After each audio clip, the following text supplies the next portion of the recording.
할렐루야. 153 저녁기도 오신 여러분들을 주님의 이름으로 환영하고 축복합니다. 신년 특별 새벽 기도회를 통해서 많은 은혜를 받고 또한 우리에게 많은 도전과 또한 새로운 기대를 갖게 하는 그런 귀한 시간이었습니다. 월요일부터 금요일까지 새벽, 우리가 보통 새벽 예배는 일찍 끝나는 편인데 그래도 오랜 시간 동안 우리가 함께 말씀 듣고 또한 기도하는 시간을 통해서 뭔가 하나님께서 여러분들이 응답을 주시는 귀한 시간인 줄로 믿습니다. 우리가 2024년 이런 기도의 힘을 통해서 새로워지고 또한 힘있게 진취적으로 나아가는 우리 관악교회 또한 우리 성도들의 삶이 되기를 축복하겠습니다. 오늘 이 저녁 시간에도 우리가 금요 성령 집회를 대신해서 우리 같이 영상으로 드리지만 이 시간에 기도하는 시간 가운데 뜨겁게 함께 합심하여 기도하는 시간을 가졌으면 좋겠습니다. 먼저 하나님의 말씀 보도록 합니다. 로마서 12장 1절에서 3절 말씀까지 보겠습니다. 로마서 12장 1절에서 3절입니다. 우리 같이 한 목소리로 다 함께 봉독하도록 하겠습니다. 시작. 그러므로 형제들아, 내가 하나님의 모든 자비하심으로 너희를 권하노니 너희 몸을 하나님이 기뻐하시는 거룩한 산 제물로 드리라. 이는 너희가 드릴 영적 예배니라. 너희는 이 세대를 본받지 말고 오직 마음을 새롭게 함으로 변화를 받아 하나님의 선하시고 기뻐하시고 온전하신 뜻이 무엇인지 분별하도록 하라. 아멘. 사람들이 모여서 살아가는 공동체에는요, 하나같이 다 핵심 가치가 있습니다. 핵심 가치는 다른 말로 표현한다면 그 모임의 목적이라고 할 수 있을 것 같아요. 친구들끼리 모인 그 작은 친목단체에도 목적이 분명해야 오래가는 법입니다. 좋은 음식을 찾아다닌다든지 또 책을 읽는다든지 또한 여행을 한다든지 어떤 분명한 목적이 있어야 오래 지속될 수 있는 것이죠. 이윤을 추구하는 그런 회사 같은 큰 단체는 핵심 가치가 더욱 분명해야 합니다. 분명한 핵심 가치와 목적을 공동체 일원들에게 정확하게 알려주어야 그들이 그 핵심 가치 안에서 행동하고 또 그 회사는 오래도록 지속할 가능성이 높아질 수 있다는 거죠. 이러한 견지에서 볼 때 교회의 핵심 가치도 참 중요한 것 같은데, 그렇다면 교회의 핵심 가치는 무엇일까요? 교회의 핵심 가치는 뭐니 해도 복음입니다. 복음은 머물러 있는 것이 아니라 전파되는 거예요. 예수님께서 승천하시기 전 남긴 말씀이 바로 복음 전파에 대한 말씀이었죠. 예루살렘, 온 유대, 사마리아, 땅끝까지 이르러 복음을 전하라. 우리가 예수님의 이 말씀을 붙들고 살아가는 제자라면 복음 전파의 사명, 이것이 이 예수님의 핵심 가치, 교회의 핵심 가치를 성실하게 감당해야 될 것입니다. 그렇다면 복음 전파를 위해 결단한 성도들이 모인 자리에서 해야 될 가장 중요한 가치는 무엇일까요? 그것은 바로 예배입니다. 하나님께서 천지를 창조하신 후에 안식하셨고 그 안식일을 제정하셨는데 안식일 정신에서 가장 중요한 것이 무엇이냐? 바로 예배예요. 오늘 본문에서 사도 바울은 예배를 어떻게 드려야 되는지, 예배의 정신과 가치가 무엇인지를 말씀하고 있어요. 로마서는요, 1장에서부터 11장까지는 교리에 대한 부분입니다. 칭의, 성화, 영화에 대한 아주 중요한 교리를 바울 특유의 언어로 설명했다고 볼 수 있습니다. 그리고 12장서부터 16장까지는 성도들의 삶에 대한 어떤 구체적인 지침을 설명하고 있는 거예요. 그 첫머리에 뭘 두고 있느냐? 예배를 두고 있다는 겁니다. 1절 말씀해 보니까 너희들이 하나님 앞에 거룩한 산 제물로 드리라. 이것이 너희의 영적 예배니라 라고 말씀을 합니다. 영적 예배라고 하는 이 말씀, 여러분들은 어떻게 생각하십니까? 우리는 영적이라는 말이 붙으면 몸과 상관없는 어떤 거룩한 예배를 생각하기가 쉽습니다. 하지만 이것은 좀 오해예요.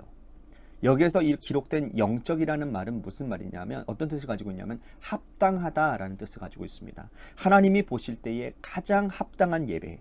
자, 하나님이 보실 때에 가장 합당한 예배가 무엇일까요? 오늘 말씀하죠. 하나님이 기뻐하시는 예배는 몸으로 드리는 예배다.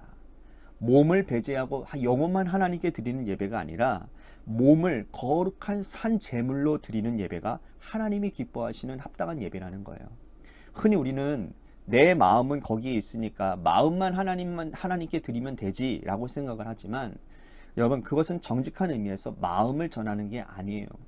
마음을 전하기 위해서는요 몸이 와야 되는 거죠. 몸과 마음은 결탄코 분리되어질 수가 없기 때문입니다. 바울이 로마서를 기록할 당시에 로마는 그리스 철학과 문화를 그대로 흡수한 사회였어요. 그리스 철학의 핵심은 뭡니까? 몸과 마음을 분리시킨 거예요. 이분법한 것이죠. 특히 플라톤의 철학이 그랬다는 겁니다. 영육의 이론론, 그리스의 철학에 의하면 여러분 몸과 영혼이 나뉘어져 있다는 거예요. 그래서 영혼은 온전하니까 몸은 마음대로 살아도 된다는 겁니다. 그러니까 내 마음은 내 영혼은 깨끗하다고 생각하니까 내 육신은 그냥 내 쾌락대로 살아갈 수 있다는 거예요. 이게 무슨 말입니까? 근데 로마 사람들도 이 철학에 그대로 익숙해져 있었다는 거예요.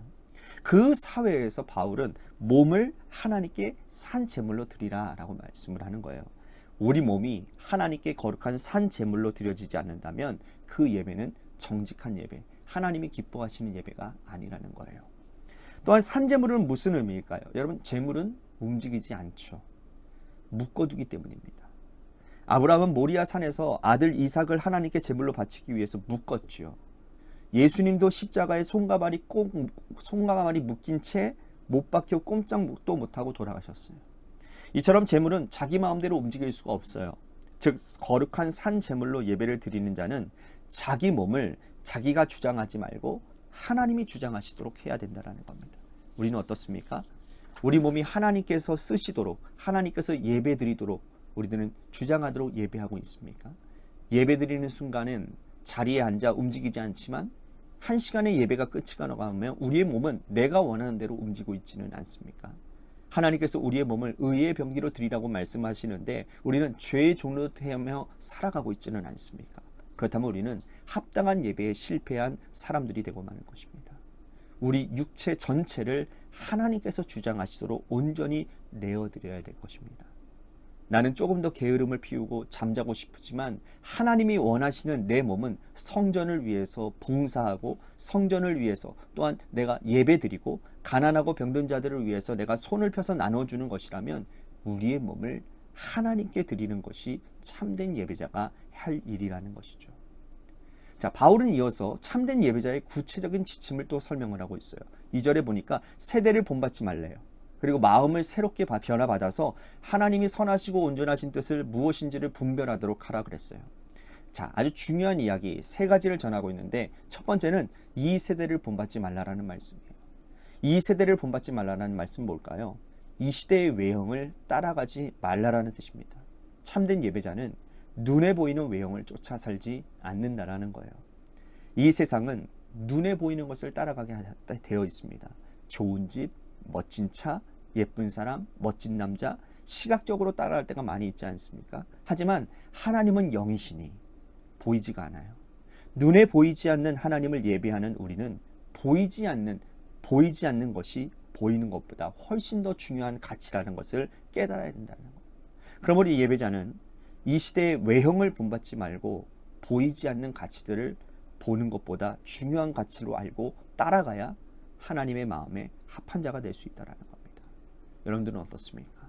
눈에 보이는 것이 우리 마음에 들어와 있고 이 시대의 가치가 그것 때문에 우리들이 그것을 따라 살고 있지는 않습니까?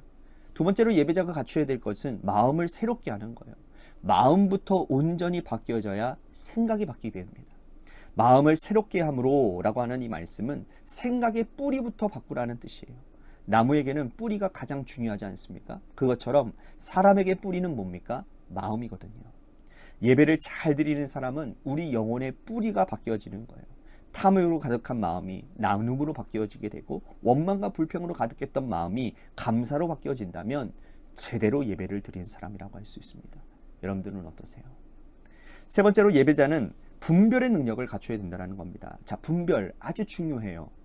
무엇이 참인지 거짓인지 제대로 분별해야 되는데 예배를 드리고 나서도 참과 거짓을 구별하지 못한다면 우리는 예배에 실패한 것이라는 거예요. 자, 가인과 아벨의 예배를 보십시오. 가인은 참과 거짓을 분별하지 못했어요. 예수님 시절 유대 종교 지도자들, 율법학자들, 서기관들, 백성들 앞에서 말씀을 가르치는 자들이었지만 매일 예배를 드리는 자들이었지만 참과 거짓을 분별하지 못했죠. 자신의 행위가 참인지 거짓인지를 제대로 분별하지 못했습니다. 그들은 평생 예배드렸지만 예배에 실패한 자들이 되고 말았다는 거예요. 여러분, 우리는 어떻습니까? 오늘도 세상에서 우리들이 많은 일을 경험했을 것입니다. 우리가 있는 그 자리에서 합당한 예배를 드리기를 간절히 소망하겠습니다. 몸도 드리시고 생각도 주님께 가져오시기를 바랍니다. 하나님께서 기뻐하시는 참된 예배자로 살아가는 믿음의 백성들이 다 되시기를 주님의 이름으로 간절히 축복하겠습니다. 오늘 말씀 생각하면서 우리 같이 기도의 자리로 나아갔으면 좋겠습니다. 하나님께서 기뻐 받으시는 예배자가 되기를 원합니다. 이 시대의 외형을 따르지 않고 마음을 새롭게 하며 분별하는 능력을 가지겠습니다. 우리 같이 말씀 생각하면서 결단하며 기도했으면 좋겠습니다. 또 한 가지 우리 같이 기도할 것은 교회를 위해서 간절히 기도했으면 좋겠습니다. 하나님이 기쁘시게 이웃을 행복하게 하는 2024년 우리에게 주시는 표를 따라 주님의 교회가 이것대로 사역하며 하나님께 귀하게 쓰임받는 교회가 되게 해달라고, 또한 재개발 가운데 놓여져 있는 교회를 위해서도 여러분들이 간절히 기도해 주시기를 바라겠습니다. 또한 우리 육신의 질병으로 고통당하시는 분들을 위해서 기도했으면 좋겠습니다. 여러분, 김태희 청년 아버님이 어저께 저희 교회 저녁에 와서 기도하시더라고요. 그래서 잠시 이야기를 나누게 되는데 김태희 청년이 많이 힘든가 봅니다. 그래서 살 의지를 많이 잃었다고 해요. 그러면서 아버님이 눈물을 글썽글썽 거리시면서 많이 힘들어하시는 모습을 보면서 우리가 더 기도해야 되겠다라는 생각을 한번 해보게 됩니다. 특히나 우리 구체적으로 기도했으면 좋겠는 것은 김태희 청년에게 하나님 살 소망을 허락해 주십시오. 소망을 갖게 하여 주십시오. 그리고 그 소망 가운데서 치료 잘 받을 수 있는 마음을 주시고, 그래서 잘 견뎌내어서 치료 잘 받아서 깨끗하게 완치되어지는 은혜가 있게 달라고 우리 김태희 청년을 위해서 특별히 우리 같이 기도했으면 좋겠어요.